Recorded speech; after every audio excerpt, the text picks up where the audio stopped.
Hi friends, ఒక పెద్ద comet అదే తోకచుక్క భూమి వైపు దూసుకుని వస్తుంది అని మీకు తెలిస్తే ఏం చేస్తారు?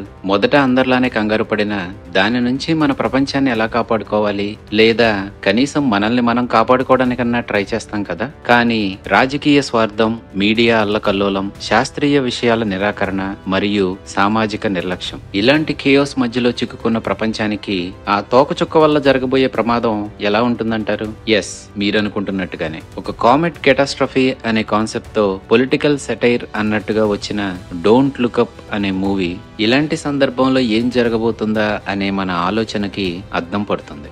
ఈ వీడియోలో ఆ మూవీని రీక్యాప్ చేసేద్దాం. ఇప్పటి వరకు డోంట్ లుక్ అప్ మూవీని చూడని వాళ్ళకి స్పాయిలర్ అలర్ట్ తో let's start the story. Michigan state యూనివర్సిటీలో కేట్ డిబియస్కీ అనే ఒక అమ్మాయి ఆస్ట్రానమీ మీద పిహెచ్డి చేస్తూ ఉంటుంది. యూనివర్సిటీ ల్యాబ్ లో కూర్చుని అర్ధరాత్రి ఆకాశంలోకి టెలిస్కోప్ లో చూస్తున్న తనకి గుర్తు తెలియని ఒక ఆబ్జెక్ట్ కనపడుతుంది. ఇదిగో మాస్టర్, నాకేదో వింతగా కొత్తది కనపడింది, నువ్వు కూడా ఒకసారి చూడు అని తన ప్రొఫెసర్ అయిన డాక్టర్ ర్యాండల్ మిండీకి చెప్పడంతో దాన్ని చూసిన డాక్టర్ మిండీ అది మన సౌర కుటుంబం చుట్టూ ఉండే ఊట్ క్లౌడ్ నుంచి వస్తున్న తోకచుక్క అయి ఉండాలి. అది వస్తున్న ఆర్బిట్ ని చూస్తుంటే ఇంతకు ముందు మన సన్ కి ఇంత దగ్గరగా అది వచ్చినప్పుడు భూమి మీద ఇంకా మానవ జాతి మొదలై ఉండకపోవచ్చు అని తను చెప్తాడు. అలాగే కేట్ కనుక్కుంది కామెట్ అని కన్ఫర్మ్ అయింది కాబట్టి బుడ్డోడికి నామకరణం చేసినట్టుగా ఇంకా ఆ కామెట్ కి కామెట్ డిబియాస్కీ అనే పేరు పెట్టేస్తారు. ఇదిగో మాస్టారు, చూసింది చాలే గాని ఇంతకీ అది ఎటుపోతా ఉందే అని ఇంకో స్టూడెంట్ అడగడంతో అక్కడున్న బోర్డుకి తన బుర్రకి పట్టిన దుమ్ము వదిలేలా ఆ కామెట్ ఎటువైపుగా వెళ్తుందో తెలుసుకోవడానికి అన్నట్టు ఆర్బిటాల్ క్యాలిక్యులేషన్స్ ని చేయడం మొదలు పెడతాడు మన పెద్ద మనిషి. కాసేపటికి కేట్ కి ర్యాండల్ కి అర్థమయ్యేది ఏంటంటే ఇంతకు ముందు భూమి మీద మనుషులు పుట్టడానికి ముందు వచ్చిన ఆ తోకచుక్క ఈసారి ఏకంగా మనుషుల్నే లేపేయడానికి వస్తుందని. సరిగ్గా 6 నెలల 14 రోజుల్లో భూమికి బొక్క పెట్టేలా ఒక పెద్ద తోకచుక్క రాబోతుందని మనోళ్ళిద్దరూ నాసాకి కాల్ చేస్తారు. నాసా బయట నుంచి వచ్చే ఇలాంటి థ్రెట్స్ ని మానిటర్ చేస్తూ ప్రపంచాన్ని కాపాడడానికి అన్నట్టుగా ఏర్పాటు చేయబడిన planetary defence coordination office PDCO head అయిన టెడ్డీ అనే అతనికి కలుపుతారు. అన్నట్టు ఈ PDCO అనేది నిజంగానే ఉందండోయ్, 2016లో నాసా చేత మన ప్రపంచంలో ఏర్పాటు చేయబడిందంట. ఎనీవే, టెడ్డీ బాబు ఏంటి సంగతి అని అడిగితే 5 నుండి 10 కిలోమీటర్ల సైజులో ఉండే ఒక పెద్ద తోకచుక్క మన భూమి వైపు రాబోతుంది. ఇంతకు ముందు ఇలాంటిదే ఒకటి వచ్చినప్పుడు ఏం జరిగిందో చెప్పనవసరం లేదు కదా అని మన పెద్ద ఆయన అంటాడు. అంటే లక్షల సంవత్సరాల క్రితం అదే సైజులో ఉన్న ఒక ఆస్ట్రాయిడ్ గుద్దినప్పుడు అప్పుడు భూమి మీద తిరుగుతున్న డైనోసర్స్ అన్ని దేవుడా అన్నాయి కదా, ఇప్పుడు ఏదో ఒకటి చేయకపోతే మందే అదే పరిస్థితి అని మన పెద్ద మనిషి చెప్తాడు. కానీ మన పెద్ద మనిషి అవతల మాట్లాడేది ఎవరితో? PDCOకే హెడ్ తో. ఏమీ తెలియకుండా హెడ్ అయిపోతాడా ఏంటి? అందుకే ఉన్న పళాన కేట్ ని ర్యాండల్ ని వాషింగ్టన్ DCకి వచ్చేయమంటాడు PDCO హెడ్ అయిన టెడ్డీ. ప్రపంచాన్నే మార్చేసే దాన్ని కనుక్కున్నామని ఆనందపడాలో, లేక వాళ్ళు కనుక్కున్న దాని వలన ఈ భూమి మీద ఇంకా వాళ్ళకి 6 నెలలు మాత్రమే నూకలు మిగిలి ఉన్నాయని భయపడాలో తెలియని సంభ్రమాశ్చర్యాలలో DCకి బయలుదేరతారు వాళ్ళిద్దరు. DCలో ఉన్న వైట్ హౌస్ కి చేరుకున్న వాళ్ళిద్దరికి టెడ్డీతో పాటు పెంటగాన్ జనరల్ అయిన థీమ్స్ కూడా వాళ్ళకి వెల్కమ్ చెప్తాడు. ప్రెసిడెంట్ బిజీగా ఉందని వెయిట్ చేస్తున్న వాళ్ళకి ఆ పెంటగాన్ జనరల్ అయిన థీమ్స్ ప్లాట్ఫామ్ మీద బఠానీలు అమ్మినట్టుగా ఆ వైట్ హౌస్ లోనే ఫ్రీగా దొరికే స్నాక్స్ ని అమ్ముతాడు వాళ్ళకి. దాని నుంచి వచ్చే 20-30 రూపాయలతో రాబోతున్న తోకచుక్క మీద పొలం కొనుక్కుందాం అనుకున్నాడో ఏమో మరి. అంటే వీడు కొనుక్కుందాం అనుకున్న అమ్మేవాడు ఉండాలిగా, అది మర్చిపోయినట్టున్నాడు పాపం. వీళ్ళు ఎంతోసేపు వెయిట్ చేసిన తర్వాత ప్రెసిడెంట్ అక్కడికి వచ్చినా వీళ్ళని దేకదు. పార్లమెంట్ పనుల్లో బిజీగా ఉన్నామని వీళ్ళకి చెప్తూ పుట్టినరోజు పండుగ చేసుకుంటా ఉంటది ఆ మహానుభావురాలు. అంటే వీళ్ళు చెప్పక ముందే వచ్చే సంవత్సరానికి ఉండనని అర్థమైపోయినట్టుంది. ఇంకా గంటల తరబడి అక్కడే వెయిట్ చేసిన తర్వాత ఆ జనరల్ నా వల్ల కాదని అక్కడి నుంచి ఎస్కేప్ అవుతాడు. పగలంతా వీళ్ళని వెయిట్ చేయించిన తర్వాత ప్రెసిడెంట్ కొడుకు అలాగే చీఫ్ ఆఫ్ స్టాఫ్ అంటే వైట్ హౌస్ లో పనిచేసే వాళ్ళందరికీ పెద్దది కాడే అనమాట. ఆ పొజిషన్ లో ఉన్న జేసన్ బయటికి వచ్చి, అబ్బాయిలు ఇప్పుడు ఇంక పని అవదు, ఏమన్నా ఉంటే రేపు పొద్దున్నే చూసుకుందాం, మీరు హోటల్కి వెళ్ళి చక్కగా తిని తాగి బొజ్జోండి అని చెప్తూ వాళ్ళ మొహం మీదే తలిపేస్తాడు. ఇంక చేసేదేమీ లేక హోటల్కి వెళ్ళాక కేట్ పాప తన బాయ్ ఫ్రెండ్ తో మాట్లాడుతుంటే, మగరాయిడ్లా ఉన్న నీ వాలకం చూసి నీకు అమ్మాయిలంటే ఇష్టమేమోనని మా అమ్మ అనుకుంది. తను అనుకున్న దాన్ని నువ్వు మనసులో పెట్టుకుని తనతో మాట్లాడకుండా ఉన్నావు అనుకో, మీ ఇద్దరికి మధ్య దూరం పెరిగిపోతుంది. తనతో ఎప్పుడు మాట్లాడతావు అని వాడు అడిగితే,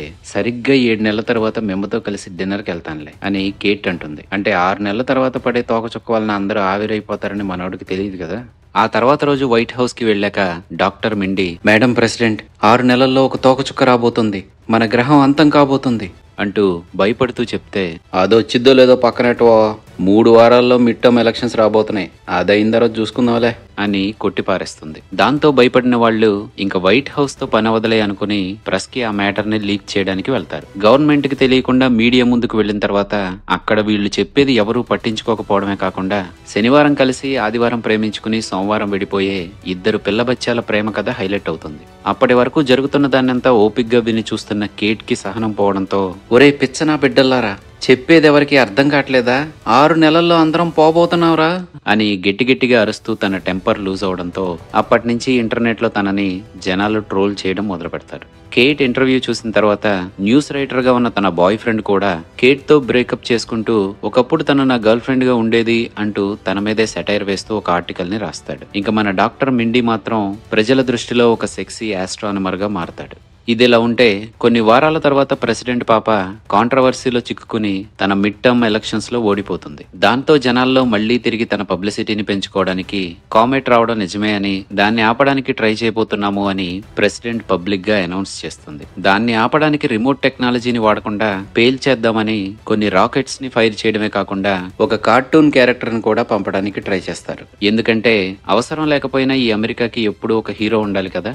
కామెట్ ని డిఫ్లెక్ట్ చేయడానికి అన్నట్టుగా వాళ్ళు చేస్తున్న ఆ మిషన్ జరుగుతూ ఉన్నప్పుడు బ్యాష్ అనే మల్టీ బిలియన్ కంపెనీ సీఈఓ అయిన పీటర్ అనే ఒక వ్యక్తి అక్కడికి రావడంతో ఆ కామెట్ ని డిఫ్లెక్ట్ చేయడానికి అన్నట్టుగా జరుగుతున్న ఆ మిషన్ ఆగిపోతుంది. దానికి కారణం భూమికి బొక్క పెట్టడానికి అన్నట్టుగా వస్తున్న ఆ తోకచుక్క మీద చాలా రకాల మినరల్స్ ఉన్నాయని, భూమి మీద వాటికి కొరత ఏర్పడుతుంది కాబట్టి తోకచుక్క మీద దొరికే వాటిని మైనింగ్ చేస్తే మన కష్టాలన్నీ తీరిపోతాయి అని వాడు దాన్ని మైనింగ్ చేయడానికి కావలసిన ప్లాన్ ని ప్రపోజ్ చేయడం. బిలీనీర్ అయిన ఆ పీటర్ ప్రెసిడెంట్ క్యాంప్స్ కి డొనేట్ చేస్తూ ఉండడంతో పొలిటీషియన్స్ కి ఎలాంటి పవర్ ఉండదని, కేవలం డబ్బున్న వాళ్లే ఈ ప్రపంచాన్ని నడిపిస్తూ ఉంటారని ఆ పీటర్ చెప్పిందని తూచా తప్పకుండా పాటిస్తూ ప్రెసిడెంట్ నిరూపిస్తుంది. ఈ విషయం తెలుసుకున్న కేట్ మళ్లీ ఇంకోసారి బార్లో బర్స్ట్ అవుతుంది. దాంతో తనని గవర్నమెంట్ వాళ్ళు వచ్చి తీసుకువెళ్లిపోయి ఆఫ్ ద గ్రిడ్ అంటూ, దీని గురించి ఇంకోసారి ఎక్కడైనా చెప్పావనుకో గోతిలో పాతి పెడతాం అంటూ ఎన్డీఏ సైన్ చేయించి వదిలేస్తారు. కేట్ తన ఇంటికి వెళ్తే తన అమ్మా నాన్న కామెట్ మైనింగ్ వల్ల క్రియేట్ అవబోతున్న జాబ్స్ లో జాయిన్ అవబోతున్నావు అని, కాంట్రవర్సీకి కేర్ ఆఫ్ అడ్రస్ గా మారుతున్న నువ్వు మాకొద్దు అని మొహం మీదే తలిపేసేస్తారు. మన డాక్టర్ ర్యాండల్ మిండి మాత్రం కాసేపు సైన్స్ ని పక్కన పెట్టి కామెట్ మైనింగ్ అనేది హ్యుమానిటీకి చాలా ఉపయోగకరమైందని, గవర్నమెంట్ కి సపోర్ట్ చేస్తూ తను దాని గురించి టీవీలో ప్రమోట్ చేయడం మొదలు పెడతాడు. ఎప్పుడూ యాంగ్జైటీతో బాధపడే తన భర్త టీవీలో సెక్సీ సూపర్ స్టార్ అయిపోయాడేంటి అనుకుంటున్న ర్యాండల్ భార్య తనని వెతుక్కుంటూ డీసీకి వెళ్తుంది. ర్యాండల్ యాంగ్జైటీని తగ్గించుకోవడానికి టాబ్లెట్స్ తీసుకోకుండా వేరే వ్యాపారం మొదలెట్టాడని తెలుసుకున్న తన వైఫ్, సరే అయిపోయిందేదో అయిపోయింది, ఇప్పటికైనా నాతో వచ్చే ఇంటికి వెళ్ళిపోదాం అని అడిగితే, మనోడు మాత్రం టీవీలో తనకొస్తున్న ఫేమ్ అలాగే మీడియా పాపతో తనకున్న ఎఫ్ఐఆర్ వలన తన వైఫ్ తో కలిసి తిరిగి వెళ్ళనంటాడు. అయితే ఈ మెడిసిన్ ని వేసుకుంటావో లేక ఆ మీడియా అమ్మాయితో కులుకుతావో ఏదో ఒకటి చావు అంటూ తన అక్కడి నుంచి వెళ్ళిపోతుంది. మైనింగ్ చేయడానికి అన్నట్టుగా బ్యాష్ కార్పొరేషన్ డిజైన్ చేస్తున్న రోబోట్స్ ని ర్యాండల్ కి ప్రెసిడెంట్ కి పీటర్ చూపిస్తుంటే, సరిలేవో ఇంతకీ ఇది పనిచేస్తుందంటావా అని ర్యాండల్ పీటర్ ని అడుగుతాడు. దాంతో హట్ అయిన పీటర్, నా టెక్నాలజీని అనుమానిస్తున్నావా? నీ జీవితంలో ఏం జరగబోతుందో నా అల్గారిథం ముందే ప్రిడిక్ట్ చేస్తుంది, నువ్వు ఒంటరిగా చనిపోబోతున్నావు అని పీటర్ ర్యాండల్ మీద అరుస్తూ అక్కడి నుంచి వెళ్ళిపోతాడు. అదంతా చూసిన ప్రెసిడెంట్, ఇప్పుడు నువ్వు చాలా పెద్ద పెద్ద వాళ్ళ మధ్య ఉన్నావు, నువ్వు చాలా మెచ్యూర్డ్ గా ఆలోచించాలి అని ర్యాండల్ కి చెప్తూ పేలే అవకాశం ఉంది అని రాసి ఉన్న చోట తాపీగా సిగరెట్ తాగుతూ ఉంటుంది. ఇంకా అప్పటి వరకు జరుగుతున్నదంతా చూసి తట్టుకోలేని ర్యాండల్ కేట్ బర్స్ట్ అయినట్టుగానే ర్యాండల్ కూడా మీడియా ముందు ఓపెన్ అవుతూ ప్రెసిడెంట్ అబద్ధం చెప్తూ ఉందని, బ్యాష్ కార్పొరేషన్ సిచ్యువేషన్ ని తన స్వార్థానికి వాడుకోవడానికి ట్రై చేస్తుందని, కామెట్ నిజంగానే రాబోతుంది, దానిని ఆపే ఛాన్స్ చేదాటిపోయింది, మనం అందరం చనిపోబోతున్నాం అంటూ మీడియా ముందు పిచ్చి పిచ్చిగా అరుస్తాడు. దాంతో కేట్ కి చేసినట్టుగానే గవర్నమెంట్ తనని కూడా ఆఫ్ గ్రిడ్ చేస్తుంది. చూస్తూ ఉండగానే ఇంకా 25 రోజులు మాత్రమే మిగిలి ఉంటాయి. టెలిస్కోప్ తో పని లేకుండా ఇప్పుడు ఆకాశంలో కామెట్ డైరెక్ట్ గా కళ్ళకు కనపడుతూ ఉంటుంది. కామెట్ లేదు అనే వాళ్ల కోసం అన్నట్టు పైకి చూడండిరా బాబు కళ్ళకు కనపడుతూ ఉంది అని కేట్ అండ్ ర్యాండల్ అవేర్నెస్ క్రియేట్ చేయడానికి ట్రై చేస్తూ, పైకి చూడండిరా పకోడీస్, తోక చుక్క మన వైపు వస్తుంది అంటూ సింగర్స్ తో పాటలు పాడిస్తూ ఉంటే, ప్రెసిడెంట్ అలాగే తన కొడుకైన జేసన్, వాళ్ళు మిమ్మల్ని భయపెట్టడానికి అలా చెప్తున్నారు, పైకి చూడకండి అని ప్రచారం చేయడం మొదలు పెడతారు.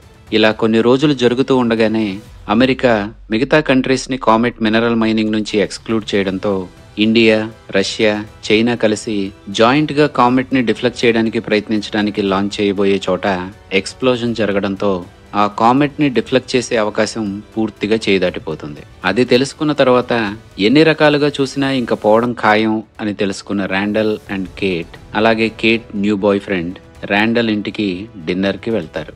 ర్యాండల్ మీడియా పాపతో ఎఫ్ఐఆర్ లో ఉన్నప్పుడు తన వైఫ్ తనతో రమ్మని అడిగినప్పటికీ తను అలా చేయకపోవడంతో ఇప్పుడు ఇంటికి తిరిగి వచ్చిన ర్యాండల్ తన వైఫ్ కి సారీ చెప్తాడు. తన వైఫ్ మాత్రం, ఈ ఎక్స్ట్రా మ్యారిటల్ అఫైర్ లాంటి పిల్ల వచ్చే గేమ్ నువ్వు ఇప్పుడు మొదలెట్టావు, మనిద్దరం కాలేజీలో డేటింగ్ లో ఉన్నప్పుడు ఇలాంటివి నేను చాలా చేశాను అని ర్యాండల్ తో అనడంతో ఎటు తిరిగి ఇంకాసేపట్లో పోబోతున్నాం, ఇవన్నీ పట్టించుకోవడం దేనికిలే అని వాళ్ళిద్దరూ కాంప్రమైజ్ అవుతారు. ఇంకా బ్యాష్ కార్ప్ చేయబోతున్న మైనింగ్ ఒక్కటే మిగిలి ఉండడంతో మైనింగ్ లాంచ్ డేట్ రానే వస్తుంది. ఆదిలోనే హంసపాదు అన్నట్టు వాళ్ళు పంపించాలనుకుంటున్న డ్రోన్స్ లో కొన్ని లాంచ్ అవడానికి ముందే పోతాయి. మిగిలినవి కామెట్ మీదకి చేరుకుని ప్లాన్ ప్రకారం దానిని పీసెస్ గా బ్రేక్ డౌన్ చేయడానికి ట్రై చేసినప్పటికీ అది పనిచేయదు. మైనింగ్ చేద్దాము, ఇంకా డబ్బు సంపాదిద్దాము అన్నట్టుగా ఆ భూమికి బొక్క పెట్టడానికి కూడా సిద్ధపడిన వాళ్ళందరూ వాళ్ళు అనుకున్న ప్లాన్ సక్సీడ్ అవ్వలేదు అని తెలుసుకున్న తర్వాత హడావిడిగా అక్కడి నుంచి ఎస్కేప్ అవడానికి ట్రై చేస్తారు. ఆ కంగారులో ప్రెసిడెంట్ పాప తన కొడుకును అక్కడే వదిలేస్తుంది. ఇంకా డబ్బున్నోళ్ళందరూ ప్లాన్ బి కింద వాళ్ళు సీక్రెట్ గా రెడీ చేసుకున్న రాకెట్ వేసుకుని క్రయో ఛాంబర్స్ లో హైబర్నేషన్ లోకి వెళ్తూ భూమి లాంటి మరో ప్రపంచాన్ని వెతుక్కుంటూ వెళ్ళిపోతారు. తోకచుక్క భూమి మీదకి వచ్చి పడడంతో భూమి మీదే మిగిలి ఉన్న వాళ్ళందరూ బూడిదవుతారు. దాదాపు 22,000 సంవత్సరాలు ఆ యూనివర్స్ లో తిరిగి మొత్తం మీద బ్రతకడానికి అవకాశం ఉన్న ప్లానెట్ కి చేరుకున్నప్పటికీ భూమి మీద వాళ్ళు చేసిన తప్పుల్నే అక్కడ కూడా చేసే అవకాశం ఉంది అన్నట్టుగా ప్రొజెక్ట్ అవుతుంది. ఇంకా కామెట్ కొలైడ్ అయిన తర్వాత భూమి మొత్తం పుచ్చుకుమంటే ప్రెసిడెంట్ కొడుకైన జేసన్ మాత్రమే last surviving man on earth అన్నట్టుగా చూపిస్తూ ఫన్నీ నోట్ తో మూవీని ఎండ్ చేస్తారు. పొలిటికల్ సెటైర్ అన్నట్టుగా వచ్చిన ఈ మూవీ కొంపలు మునిగిపోయే ప్రమాదం ఉన్నా పట్టించుకోని ప్రభుత్వాలు, ప్రపంచం అంతం కాబోతుంది అనే దానికంటే గంటల్లో కలుసుకుని రోజుల్లో విడిపోయే సెలబ్రిటీస్ ని హైలైట్ చేస్తూ సైంటిస్టులని కామెడీ చేసే మీడియా, అసలు విషయాన్ని వదిలేసి వ్యూస్ కోసం వైబ్స్ కోసం అంటూ అర్థం పర్థం లేని ప్రచారాలు చేసే సామాజిక మాధ్యమాలు, చేతులు కాలేక ఆకుల కోసం వెతికే ధోరణిలో ఉన్న ప్రజలు లాంటి అంశాలతో ఈ మూవీ ఇప్పుడున్న ఆధునిక ప్రపంచం ఆలోచన ధోరణికి అద్దం పడుతుంది. చూశారు కదా, comedy, disaster, science fiction, drama, political satire, fantasy జోన్రాలో వచ్చిన డోంట్ లుక్ అప్ మూవీ. ఈ మూవీపై నా ఎక్స్ప్లెనేషన్ మీకు నచ్చితే ఈ వీడియోని లైక్ చేయండి. ఇలాంటి మూవీని ఇష్టపడే మీ ఫ్రెండ్స్ అండ్ ఫ్యామిలీ మెంబర్స్ కి ఈ వీడియోని షేర్ చేసి మన ఛానల్ని కూడా సబ్స్క్రైబ్ చేసి పక్కనే ఉన్న బెల్ ఐకాన్ని క్లిక్ చేసి నోటిఫికేషన్స్ ని ఎనేబుల్ చేసుకోండి. Thank you for watching this video and for your support. Take care. Bye.